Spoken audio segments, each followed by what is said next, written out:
work on an agreement on military spending, DACA, and other contentious issues. The House approved the bill on a 235 to 193 vote, and it would not have passed without Democratic support. An hour later, the Senate followed suit and passed the continuing resolution on an 81 to 14 vote. Well, joining us now, one of the 18 House Republicans who voted no on the continuing resolution. Joining us tonight, Congressman Matt Gaetz. He serves on a number of key committees, including Judiciary, Budget, and Armed Services. Good to have you with us. It's good news that you all are going to keep the government going. How likely are the prospects you'll be able to move to a budget? Well, we absolutely need to get to the business of cutting spending, Lou, and one of the reasons I voted against this continuing resolution is it's just more of the same. More funding of Planned Parenthood, more funding of the Obamacare exchanges, more funding of Medicaid expansion. People elected Donald Trump and this Republican Congress to do things differently. I'm very proud of the budget the House passed that cut over $200 billion in spending by saying that people on welfare need to actually meet a work requirement if they're able-bodied childless adults. Unfortunately, the Senate rejected that budget, and I think the House rolled over too quickly. So I'm going to keep fighting for spending cuts to go along with tax cuts, and I think that's the magic recipe to unlock the great potential of the American economy.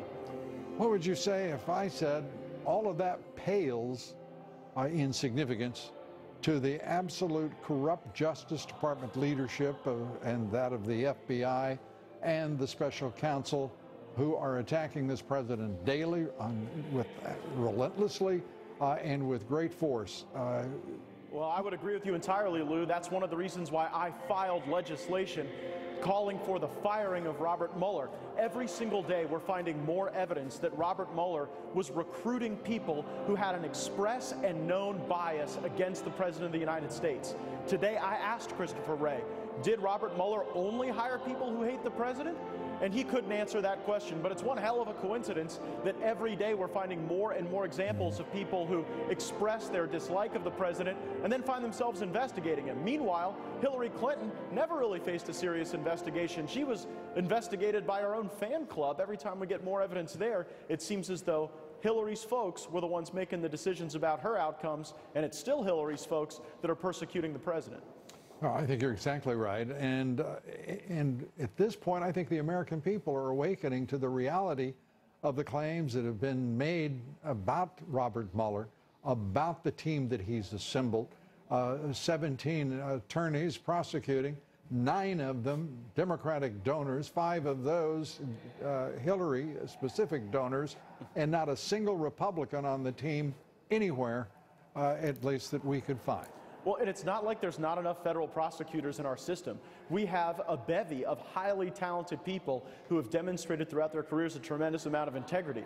Those just don't happen to be the people currently investigating the president. I mean, look at Weissman, Mueller's number 2. He was out there praising people who were actively defying the president of the United States and telling him how proud he was of them. This is ludicrous. The American people cannot accept a rigged system where you've got people biased against the president conducting the investigation against him. And the fact that today Christopher Wray wouldn't tell us whether or not the FBI paid for the dossier against the president with taxpayer money. He wouldn't tell us whether or not Hillary Clinton got special treatment. All he said is that there's an inspector general that's looking into all these things. But I mean, what's it going to take? You know, if you walk outside and it's raining, you don't need an inspector general to tell you to get an umbrella. You just got to believe your own lying eyes, and that's not what we're doing nearly enough of here in Washington.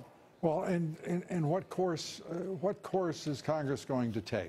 I've asked, and let me ask you, why would not the Republican Party unite around a president who's under assault by a corrupt political operation called the Department of Justice, by a politically corrupt special counsel?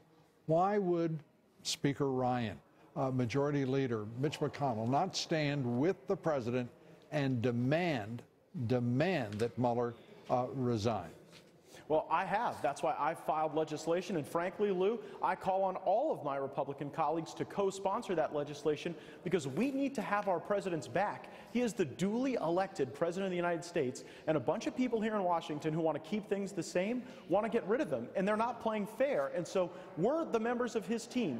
We need to step up, defend the president, and we've got plenty of evidence to do so. Every day, more and more evidence of a different person associated with Robert Mueller, associated with the FBI, who's out to get the president, clearly demonstrating bias. And it's one heck of a double standard when Hillary Clinton never faced this. It's one of the reasons why over 2/3 of the American people support a second special counsel so that we can do a real thorough investigation of Hillary Clinton.